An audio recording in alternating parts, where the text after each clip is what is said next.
Well, hey, Delano, I'm currently here at Place de la Nation. This is where the demonstration kicked off. The bulk of the march has headed towards Bercy. That's where the march is going to end. But there is, as you can see, there's still some remaining protesters here with me. We spoke to the organizers of the protesters, so Youth for Climate. They say they're very pumped up by the figures and the turnout that we saw in Australia. I'm actually joined by Victor here, 15 years old, a high school student from just outside of Paris. You're part of Youth for Climate. Now, what are you marching for today? Well, we have revendication. It's the same all the time, and we are marching for the same. We want France and the other countries, of course, but we are in France, and we want France to take big laws, big things to strike to tackle climate change, and we want like zero carbon, not zero carbon, but being carbon neutral in 2030, and they definitely know that. They know our revendications, and this is important to continue to strike, because if we don't strike anymore, they won't. They will think, okay, they're over with that, and we're not over, and we won't stop striking until we will have great measures. So you want to keep the message strong. Are you excited about the turnout in Paris today? Well, there is a lot of persons, but I'm always saying this is never enough. We want a big mobilization, and tomorrow in Paris we will have La Marche du Siècle. It's about climate justice and also social justice.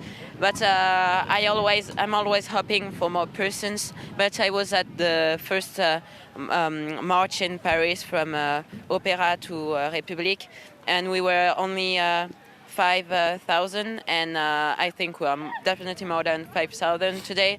I don't know if we're the same number than in March the 15th. But you're hoping for a big turnout today. And as Victor said, there's going to be a big march tomorrow as well, so maybe there'll be a bigger turnout over the weekend. They're expecting what they call a black weekend in terms of turnout. Now, Flo, recently we had French scientists who came out with a report saying the rate of global warming is, worse than previously thought. What more was in that report?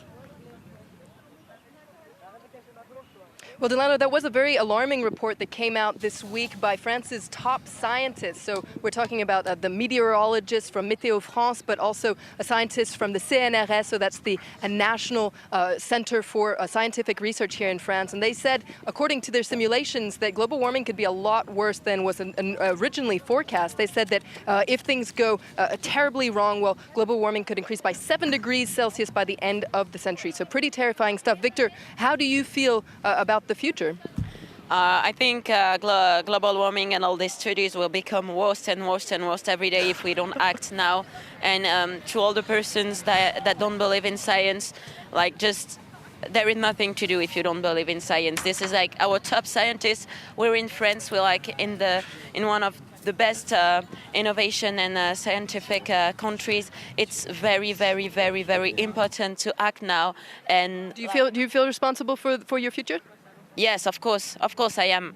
I don't know if I want children, but if I have children, I want them to grow in a sane environment, and I don't want them to have a classmate or them that dies because of a big storm or drought or things like that. I don't want them to do that, and I want to act now because we are the first generation that knows about climate change, and we will never have an opportunity like that to stop it. So now is the time for action.